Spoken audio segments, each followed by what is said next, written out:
Bem-vindos de volta ao canal, eu sou a doutora Sara Rocha. Hoje vamos falar sobre um tema muito importante, que são os requisitos para a suspensão da pena, que está lá no artigo 77 do Código Penal. Vamos lá? Primeiro, vamos entender o que é a suspensão da pena. A suspensão da pena é uma medida alternativa ao cumprimento da pena privativa de liberdade.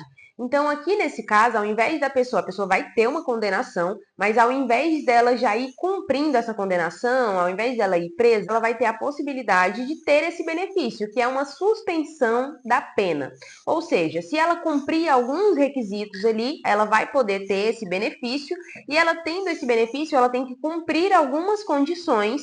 E se ao final do tempo determinado ela cumprir todas as condições, então assim ela não terá mais que cumprir nenhuma pena privativa de liberdade. Falando assim, talvez você possa pensar, mas parece demais com o artigo 44 do Código Penal. Pode até parecer, mas na verdade eles não têm nada a ver e eu vou falar para vocês uma diferença bem clara sobre esses dois artigos que vai fazer você entender de vez cada um deles, tá? Antes da gente começar, deixa eu dar um anúncio para vocês. Todos os nossos produtos, nosso curso de Direito Penal, estão com um desconto de 50%. É só você usar o cupom Fonte Jurídica 50. Os links estão todos aqui na descrição, tá? E essa é uma oportunidade aí da Black Friday para você adquirir nossos produtos de uma vez por todas. Então vamos lá. O que o artigo 77 caput fala, gente?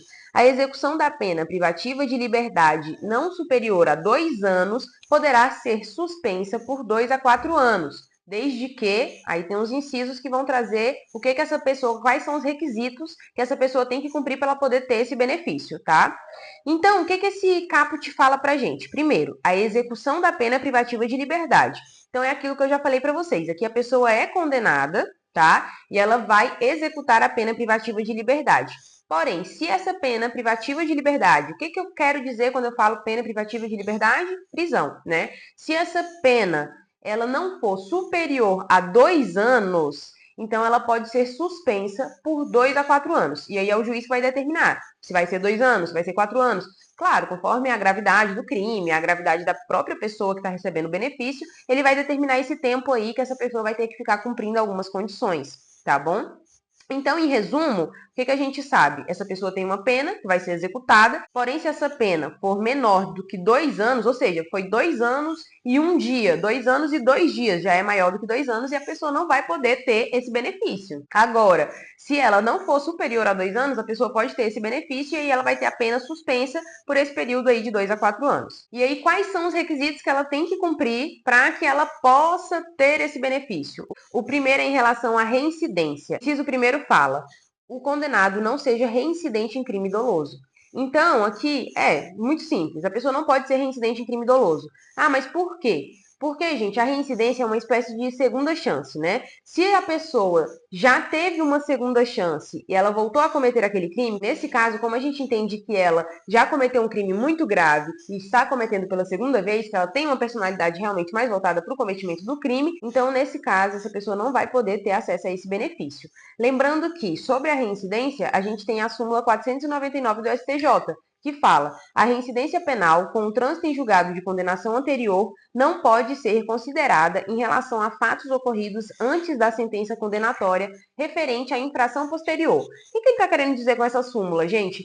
Que o que não transitou em julgado não pode ser usado como reincidência. A pessoa está respondendo por um processo, mas ainda não transitou em julgado. Então, isso não pode ser usado dentro de um outro processo para falar que ela é reincidente, tá? A reincidência é depois realmente do trânsito em julgado. O inciso segundo fala circunstâncias pessoais. Então, aqui está falando a culpabilidade, os antecedentes, a conduta social e a personalidade do agente, bem como os motivos e as circunstâncias, autorizem a concessão do benefício. Então, artigo 59 do Código Penal, né? O juiz aqui vai analisar as circunstâncias pessoais dessa pessoa para analisar se de fato ela é uma pessoa que pode receber esse benefício ou se não, se ela é uma pessoa que não pode receber esse benefício. Além do juiz olhar o que está lá no artigo 59, ele vai olhar também os motivos desse crime. Então, ele vai olhar os agravantes, as atenuantes, e aí ele vai decidir o que ele vai fazer em relação a essa pessoa. Se ele vai, de fato, dar esse benefício ou não. Pode ver que a concessão desse benefício aqui pode ser muito subjetivo. O juiz pode querer não dar por causa de alguma dessas questões aqui. E aí cabe à defesa, lá na hora da dosimetria, falar que o cliente, né, que o réu, ele tem direito a esses benefícios e aí tentar a concessão do benefício para o réu. Porque o juiz pode falar: mas a conduta social dele é negativa. Mas, de fato, não é. Então, por que o juiz está falando isso? Está bem fundamentado isso? Cabe entrar com recurso contra isso? Então, tem que fazer uma análise aqui, porque, apesar de ser critérios subjetivos, eles são um rol taxativo. Então, se a pessoa fizer jus a cada um desses benefícios, o juiz tem que conceder esse benefício para ela, tá bom? Então, sobre essa questão aqui do inciso 2º, que fala sobre as circunstâncias pessoais, a gente tem uma jurisprudência importante, que é um julgado do STJ, que é o HC 169.084. E ele fala: o simples fato de o réu ter bons antecedentes e conduta social regular não implica obrigatoriamente a concessão da suspensão da pena. É o que eu falei para vocês. Fica um pouco subjetivo para o juiz. Cabe a você, como defesa, olhar se o réu cumpre cada um desses requisitos, e aí ele vai fazer jus ao benefício e você vai solicitar ao juiz que ele faça jus a esses benefícios, tá bom? O inciso 3º fala sobre a substituição da pena, e aí a gente faz um link lá com o artigo 44 do Código Penal. O inciso 3º fala: não seja indicada ou cabível a substituição prevista no artigo 44 desse Código, ou seja, não seja indicável ou cabível. Quando couber o 44, não vai caber o 77. Quando couber o 77, não vai caber o 44. Para quê? Para evitar que a pessoa tenha dois benefícios, entende? Além dela ter a pena dela suspensa, ela ainda tem a substituição da pena. Então, de fato, é uma coisa que não caberia, até entraria em conflito. Então, por causa disso, tem esse inciso aqui falando que sempre vai ser um ou outro, ou 44 ou 77, tá? E no final desse vídeo, eu vou falar para vocês sobre qual desses dois é mais benéfico para o réu. Então, fica aqui até o final que a gente vai ver, tá? E aí, vamos para o parágrafo 1º, que fala: a condenação anterior à pena de multa não impede a concessão do benefício. Isso aqui é uma questão que a gente tem até um julgado importante sobre isso também. Mas, basicamente, o Código deixa claro que, se o réu já foi condenado, porém essa condenação ela foi apenas em pena de multa.